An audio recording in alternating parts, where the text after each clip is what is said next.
বন্ধুরা, আজকে সকাল থেকে ওয়েদারটা মেঘলা মেঘলা। তো তোমাদের দাদা ভাই এখনও বাজারে গেছে, আসেনি। তো ওয়েট করছি কখন আসবে কখন আসবে। বাজার থেকে আসলে রান্না করব। কখন ঘুম থেকে উঠে বসে রয়েছি। হ্যালো বন্ধুরা, গুড মর্নিং, শুভ সকাল। তোমরা কেমন আছো? আশা করি সবাই খুব খুব ভালো আছে। তো বন্ধুরা, আজকে শোল মাছের রেসিপি হবে। তো দেখো শোল মাছটা কত বড় তোমাদের দাদাভাই বাজার থেকে এনেছে। দেখো প্রায় 1 কেজি ওজনের একটা শোল মাছ এনেছে। 1 কেজির একটু বেশি আছে। তো এইটাকে এখন কাটা হবে। এই দেখো শোল মাছটা কেটে কুটে ভালো করে হলুদ দিয়ে লবণ দিয়ে মেখে রেখা হয়েছে। আর এদিকে দেখো শোল মাছ ভাজা বসিয়ে দিয়েছি অলরেডি। ভেজে নিচ্ছি মাছগুলো। প্রথমে তেলের মধ্যে জিরে ফোড়ন দিলাম, আর এখন পেঁয়াজ কুচিগুলো দিয়ে দিলাম। পেঁয়াজটা ভাজা ভাজা করে নেবো।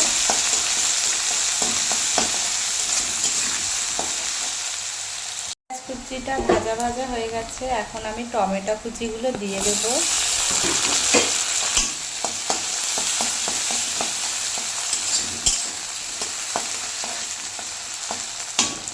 এর মধ্যে একটু চিনি দিয়ে দিলাম।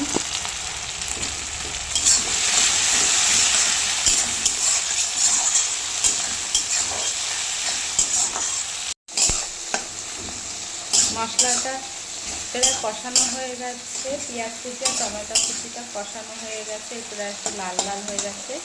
এখন আমি দিয়ে দেবো আদা আর রসুন বাটা।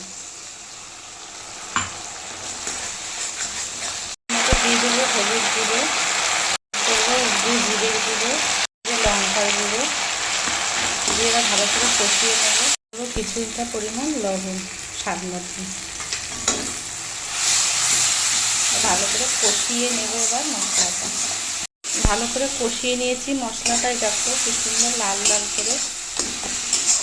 এবার আমি এর মধ্যে কিছুটা পরিমাণ জল ঢেলে দেবো।